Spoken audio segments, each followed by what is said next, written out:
Okay, beta, we have already studied about different components of food and we have discussed carbohydrates, fats, proteins, vitamins, minerals, and their importance in our diet.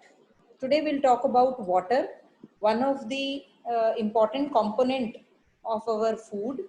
Human body जो होती है, it is about 70% water. हमारा food में look dry अगर उसमें पानी नहीं होगा, लेकिन water जो है वो बहुत important function play करता है हमारी body में. पहला है transports food material with in the body, हमारी बॉडी में फूड मटेरियल को ट्रांसपोर्ट करने के लिए हेल्प करता है. ये हमारी बॉडी के टेम्परेचर को रेगुलेट करता है, मेंटेन करके रखता है. Third, it helps our body to absorb nutrients from the food. जो हमारी बॉडी में हम खाना खाते हैं उसमें से जो न्यूट्रिएंट्स है, carbohydrates, we don't eat carbohydrate, fats and vitamins. We eat chapati, we eat rice, we eat dal, we eat ghee, butter. तो उनमें से जो न्यूट्रिएंट्स हैं जैसे कि कार्बोहाइड्रेट्स, प्रोटीन्स, फैट्स, उनको एब्जॉर्ब करने में वाटर हमें हेल्प करता है. So water also helps in transporting substances inside our body. एक पार्ट से दूसरे पार्ट में लेके जाने हैं. हार्मोन्स हो गए, बहुत सारे सॉल्ट्स हैं, मिनरल्स हैं, उनको एक पार्ट से दूसरे पार्ट में लेके जाने में भी water with the help of blood हमें हेल्प करता है. और हमारी बॉडी में बहुत सारी जो एक्टिविटीज़ हैं, जैसे कि डाइजेशन है, रेस्पिरेशन है, एक्सक्रीशन है, उसके लिए बहुत सारी अंदर चेंजेस होती रहती है. तो उन चेंजेस को एक मीडियम चाहिए और वो पानी में होता है, वाटर में होता है. So water is essential part of our blood and digestive juices also. Blood का जो इम्पोर्टेंट पार्ट है वो वाटर ही है और ब्लड के थ्रू ये सारे फंक्शन हो रहे हैं. So water plays a very important part in our diet and we should take enough amount of 8 glasses of water a day minimum 8 glasses of water a day. It forms urine also. Urine से हमारी body से सारा जो toxic substances हैं वो urine के through pass हो जाता है. So we must include water in our diet as an essential part of diet and drink at least 8 glasses of water for healthy living and healthy functioning of the body. The next part जो roughage होता है हमारा, जो हम जितना भी खाना खाते हैं ना, वेजिटेबल मैटर हम खाते हैं, that can not be digested as such, क्योंकि जो फाइब्रस पार्ट ऑफ वेजिटेबल है, फ्रूट्स है, सीरियल्स हैं, उनमें सेल्यूलोज होता है और वो पार्ट जो होता है इट फॉर्म्स रफेज. रफेज को डाइटरी फाइबर भी कहते हैं हम. डाइटरी फाइबर जो होता है इसकी अपनी कोई न्यूट्रिटिव वैल्यू नहीं होती है, इसमें कोई ज़्यादा न्यूट्रिशन नहीं होता है, लेकिन ये बहुत इंपॉर्टेंट रोल प्ले करता है हमारी डाइट में. ये जो फंक्शंस करता है वो है इट प्रिवेंट्स कॉन्स्टिपेशन. हमें रोज जो है we need to go to washroom and relieve ourselves. ये जो होता है it is very important in और helping in regular bowel movement. हमारी बॉडी में इंटेस्टाइन में जो वेस्ट फूड है उसके मूवमेंट में बहुत हेल्प करता है. ये बहुत इफेक्टिव है in the process of regulating the digestion process. Fibres होते हैं तो हमारी डाइजेस्टिव सिस्टम बिल्कुल ठीक रहता है. हमारी बॉडी में it helps the food to pass down through our alimentary canal easily. हमारी जो डाइजेस्टिव ट्रैक्ट है उसमें जो फूड को पास करना है वो आसानी से कर देता है. It provides bulk to our food. तो ये इंपॉर्टेंट फंक्शन है, इसलिए रफेज जो है यानी कि green vegetables, raw vegetables and fruits हमारी डाइट में ज़रूर इंक्लूड होने चाहिए. सीरियल्स हमारी डाइट में ज़रूर इंक्लूड होने चाहिए क्योंकि दैट फॉर्म्स रफेज और रफेज जो है बहुत इंपॉर्टेंट पार्ट है हमारी डाइट का. अब ये मैंने आपको बताया था कि ये चार्ट हम शेयर करेंगे आपके साथ. जितने भी हमने विटामिन और मिनरल्स पढ़े हैं उन सभी के जो डेफिशिएंसी डिजीजेज हैं और जो कहाँ से हमें ये सोर्सेज क्या क्या हैं. विटामिन ए जो है इसके कमी होने से, इसकी डेफिशिएंसी होने से नाइट ब्लाइंडनेस हो सकती है. रात को हमें पुअर विजन हो जाएगा, हमें अंधेरे में बहुत कम लाइट में, डिम लाइट में दिखाई नहीं देगा. तो इसलिए हमें spinach, carrots, butter, mangoes, yellow fruits, yellow vegetable सब खाने चाहिए. देन है vitamin B1, B2 and B12. ये तीनों विटामिन बी कॉम्प्लेक्स में आ जाते हैं. विटामिन बी के डेफिशिएंसी से हमें B1 की डेफिशिएंसी से बेरी नाम की डिजीज हो जाती है. अदरवाइज ऑल्सो हमारी बॉडी की ग्रोथ प्रॉपर नहीं होगी, हमारी स्किन अच्छी नहीं होगी, हमें बहुत वीकनेस होगी अगर विटामिन बी की डेफिशिएंसी है. इसलिए हमें eggs, meat, yeast, green leafy vegetable, beans, peas, milk, और जो नॉन वेजिटेरियन खाते हैं उनको मीट, एग्स सब खाना चाहिए. मिल्क अच्छी तरह लेना चाहिए ताकि हमें विटामिन बी की डेफिशिएंसी ना हो. विटामिन सी जो है इसकी डेफिशिएंसी से स्कर्वी हो जाता है. अगर हम इनफ विटामिन सी नहीं लेते हैं अपनी डाइट में तो हमें स्कर्वी हो सकता है। इससे हमारे जो गम्स होते हैं, जो टीथ होते हैं, गम्स स्वोलन हो जाते हैं, टीथ हमारे लूज हो जाते हैं। तो इसलिए हमें बहुत सारे सिट्रस फ्रूट अपनी डाइट में इंक्लूड करने चाहिए, जैसे ऑरेंजेस, लेमन, लाइम, ये सारी चीज़ें खानी चाहिए, आंवला। तो they are very rich in vitamin C. फिर आ गया विटामिन डी। विटामिन डी की डेफिशिएंसी से रिकेट्स हो जाता है। रिकेट्स का मतलब है हमारी बोन्स जो हैं वो बेंड हो जाती हैं, हमारी बोन्स ब्रिटल हो जाती हैं, टूट जाती हैं आसानी से। तो इसको खाने के लिए, इसको प्रिवेंट करने के लिए हमारी डाइट में मिल्क होना चाहिए, फिश होनी चाहिए, फिश लिवर ऑयल होना चाहिए। तो ये सारी चीज़ें जब हम खाते हैं, सनशाइन, हमें आउटसाइड सन में एक्सपोज होना चाहिए for some time at least in during the day to prevent rickets. और विटामिन के की डेफिशिएंसी जो है वो क्लॉटिंग के मेथड को कम कर देती है। तो हमें ग्रीन लीफी वेजिटेबल्स खूब खाने चाहिए। इससे जो क्लॉटिंग होती है वो इफेक्टिव होती है और हमारा ब्लड लॉस ज़्यादा नहीं होता in case of injury. Minerals भी जैसे कैल्शियम हो गया, इनसे हमारी बोन्स और टीथ स्ट्रॉन्ग होते हैं, तो हमें मिल्क और ग्रीन लीफी वेजिटेबल्स खाने चाहिए। फॉस्फोरस जो होता है उससे हमारे टीथ और बोन्स, कैल्शियम और फॉस्फोरस दोनों हमारी बॉडी को चाहिए for bones and healthy bones and teeth. तो pulses, cereal, milk, egg, green leafy vegetables ये जरूर खाने चाहिए। तो आप देखोगे सभी में ज्यादातर milk, green leafy vegetables, eggs, meat, vegetables, ये सब सभी का पार्ट है, सभी विटामिन और मिनरल्स का। तो ये सारी चीजें हमारी डाइट में जरूर होनी चाहिए। आयरन की डेफिशिएंसी से डिजीज हो सकती है अनीमिया, जिससे कि हमें बहुत टायर्डनेस रहेगी, हमारे को काम करने के हमारे में बिल्कुल स्टेमिना नहीं होगा। तो हमें green leafy vegetables, pulses, jaggery, jaggery मतलब गुड़, ये खाना चाहिए हमें। मीट जो लोग खाते हैं इंक्लूड करना चाहिए। देन आयोडीन जो होता है एक और मिनरल है, इंपॉर्टेंट मिनरल, जिसकी डेफिशिएंसी से हमें गॉइटर नाम की डिजीज हो सकती है। हमारे जो नेक रीजन है वो बहुत स्वेलिंग हो जाती है उसमें। तो हमें आयोडाइज्ड नमक खाना चाहिए। और दूसरा जो सी फूड खा सकते हैं उनको सी फूड प्लेंटी में खाना चाहिए, क्योंकि ये दो सोर्सेज हैं आयोडीन के नेचुरली। कॉपर भी आपने सुना ही हुआ है, तो कॉपर जो है उससे हमारी भूख कम हो जाती है अगर डेफिशिएंसी हो, हमारी ग्रोथ प्रॉपर नहीं होती है। तो हमें पल्सेस और ग्रीन लीफी वेजिटेबल्स खूब सारे खाने चाहिए। This table will be sharing also. अब इतनी सारी चीज़ों के बारे में पढ़ लिया, तो हमें ये पता होना चाहिए कि हमारी डाइट कैसी होनी चाहिए। तो वो डाइट बैलेंस डाइट कहलाएगी, जिसमें कि proteins, carbohydrates, fats, vitamin, minerals, roughage, ये सारी चीज़ें राइट अमाउंट में प्रेजेंट है, राइट अमाउंट और राइट प्रोपोर्शन में प्रेजेंट होंगी, जिससे कि हमारी बॉडी की नॉर्मल ग्रोथ और फंक्शनिंग होगी। उसको हम बैलेंस डाइट कहते हैं। ये डाइट जो होती है सभी के लिए सेम नहीं होती है। बैलेंस डाइट जो है अलग अलग ग्रुप ऑफ पीपल के लिए अलग अलग हो सकती है। It depends upon sex. Sex means gender, मतलब मेल या फीमेल, गर्ल या बॉय, उनके लिए बैलेंस डाइट अलग अलग होगी।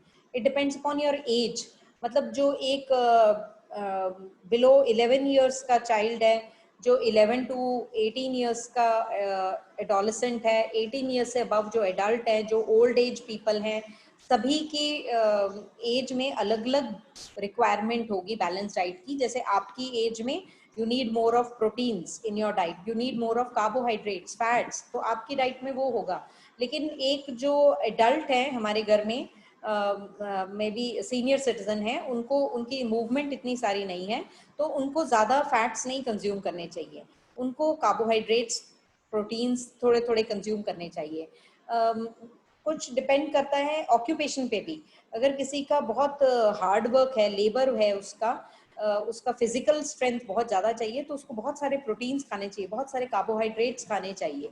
और अगर किसी का सिटिंग जॉब है थ्रू आउट द डे, तो ऑफिस वर्क है, तो उसको ज़्यादा फैट्स नहीं कंज्यूम करने चाहिए।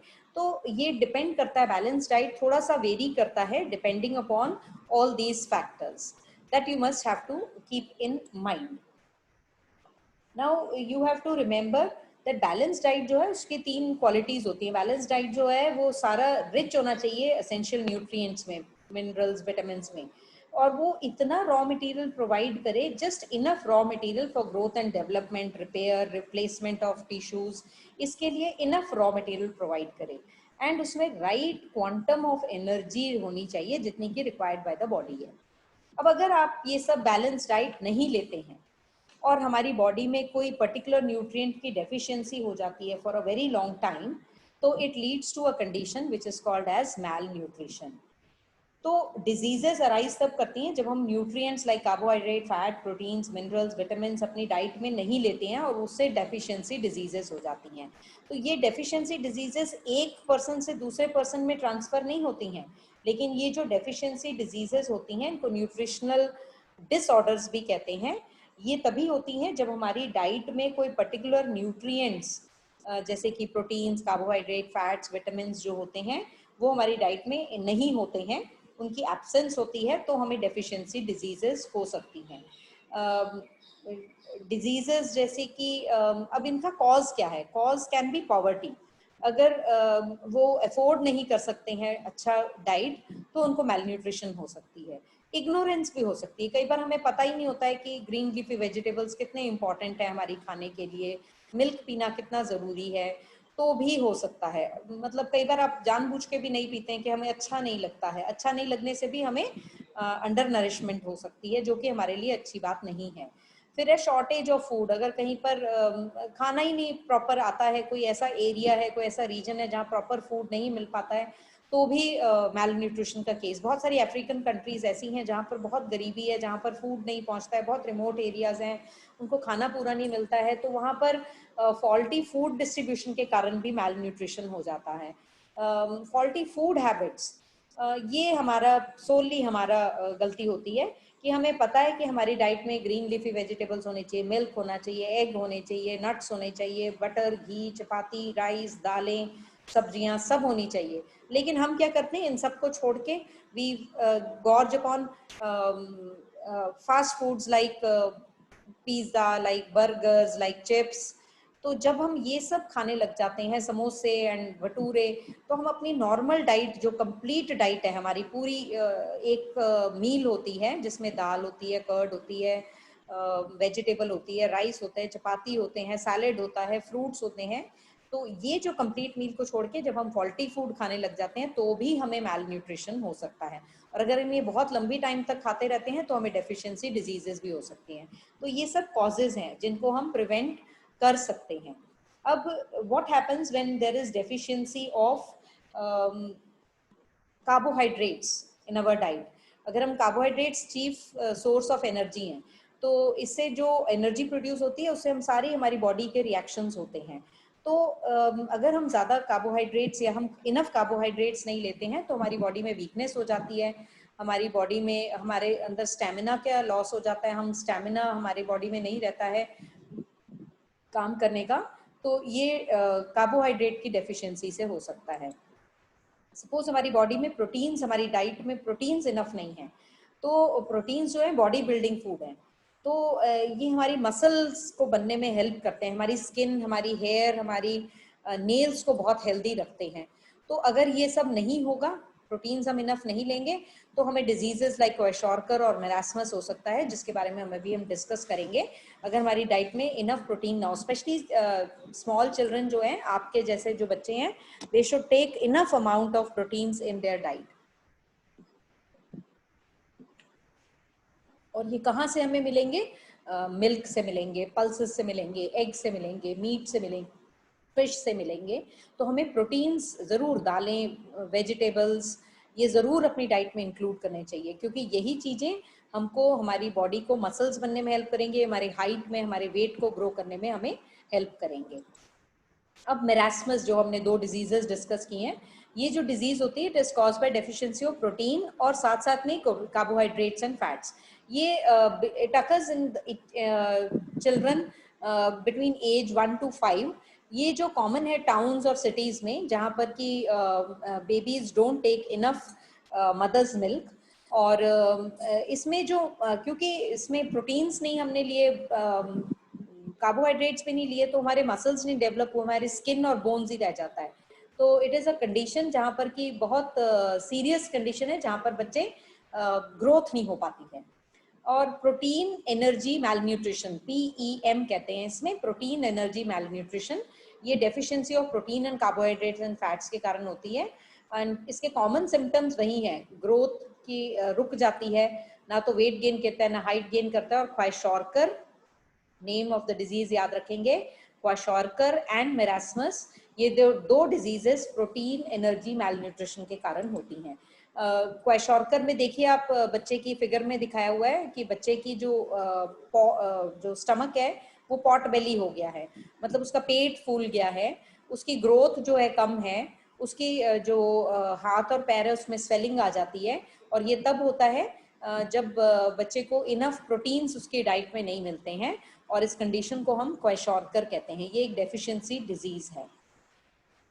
अब नेक्स्ट, आपने ये ऑलरेडी हमने कर लिया है। अब आपने ये याद रखना है कि हमने हाउ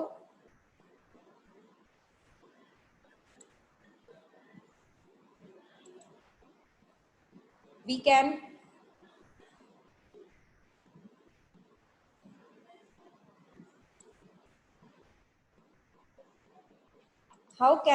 प्रिवेंट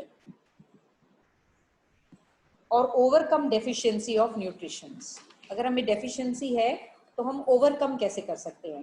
सबसे पहली बात है कि we should take simple and expensive food. Simple and expensive food का मतलब है कि हमें इनएक्सपेंसिव का मतलब है कि हम लोग ऐसा फूड कंज्यूम करेंगे जो कि महंगा नहीं है, होलसम फूड है, जैसे ग्राउंडनट्स, पल्सेस, सत्तू, सोयाबीन, बनाना, स्पिनच। ये सारा जो फूड है that is inexpensive but it can provide you enough nutrients. all right, दूसरा है, अगर हम प्रॉपर कुक्ड फूड लेंगे, तो भी जो है it is not going to affect और cause malnutrition in us. ठीक है, तो जैसे डीप फ्राइंग है या प्रोलॉन्ग्ड हीटिंग वाले फूड्स हैं, इससे हमारे न्यूट्रिएंट्स का लॉस हो जाता है। तो हमें कट फ्रूट ज़्यादा देर नहीं रखने चाहिए, वेजिटेबल ज़्यादा देर नहीं रखने चाहिए, ताकि उनकी न्यूट्रिटिव वैल्यू स्पॉइल ना हो। तो जो हमारा कुकिंग का प्रोसेस है वो हमें टेक केयर करना चाहिए कि उससे वेस्टफुल कुकिंग ना हो। थर्ड इम्पॉर्टेंट मेथड है, अगर हम अपनी डाइट में स्प्राउट्स इंक्लूड कर लेते हैं, फर्मेंटेड फूड्स लेते हैं, तो उसमें बहुत सारे न्यूट्रिएंट्स होते हैं। और चौथा और सबसे important, we should prevent wastage of food. हमें उतना ही फूड कुक करना चाहिए जितना कि हमारी रिक्वायरमेंट है। हमें लेफ्ट ओवर फूड को रेफ्रिजरेटर में रख देना चाहिए, फ्रूट्स एंड वेजिटेबल को रेफ्रिजरेटर में स्टोर करना चाहिए so that it doesn't get spoiled. हमें अपना जो दूसरा फूड है वो कुक्ड कंटेनर्स में रखना चाहिए, ताकि हम लोग उनको प्रिवेंट कर सके फ्रॉम स्पॉइलिंग।